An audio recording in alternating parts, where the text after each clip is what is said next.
Tere kõigile, head vaatajad!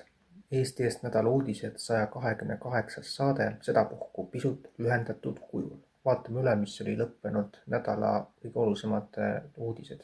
CNN teatab Islamabadis toimunud kõrgetasemelistest kõnelustest, mille eesmärk oli Iraani ümbritsevate pingete maandamine ning kus osalesid Egiptuse, Türgi, Saudi Araabia ja Pakistani välisministrid. Pakistani kirjeldatakse kui peamist vahendajat, kellel on kanalid nii Washingtoni kui ka Teherani ning väidetavalt on ta edastanud Iraanile USA koostatud 15-punktilise rahulepingu. Kohtumine pälvis tähelepanu ka pärast seda, kui Pakistani välisminister enne kõnelusi libastus ja kukkus läbi. Iraanil õnnestus kahjustada Iisraelis Haifas asuvat naftatöötlemistehast. New York Times teatab, et USA sõjavägi kasutas Iraani vastase sõja esimese 24 tunni jooksul esimest korda Lockheed Martini toodetud täppisraketi PRSM. Analüüsi kohaselt oli üks rünnakutest suunatud Lamerdi linnakooli ja spordihalli vastu, tappes 21 inimest ja vigastas umbes 100 inimest.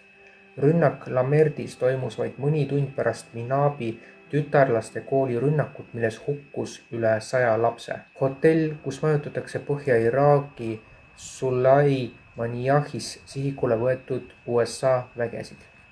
Vene-Tšetšeenia lahinguüksused on väidetavalt teatanud, et nad lähetatakse Iraani, et võidelda Iraani vägede kõrval, kui USA alustab maaväe sissetungi. Seda väitis ka Iraani riigimeedia. Hiina hoiatab, et Liibanonist ei tohi saada uus Gaza sektor. Ta mõistab hukka Iisraeli rünnakut, milles on hukkunud üle 1200 inimese ning nõuab viivitamatut ja täielikku lahkumist. Trump imedemaal. Me hävitasime Iraani mereväe ja õhuväe. Oma tavapärases julgete väidete enesekiituse stiilis kuulutas Donald Trump, et Ühendriigid võidavad rohkem kui kunagi varem. Ning USA saatkond Bagdadis andis just välja hädaolukorra hoiatuse, kutsudes kõiki USA kodanikke üles Iraagist viivitamatult lahkuma.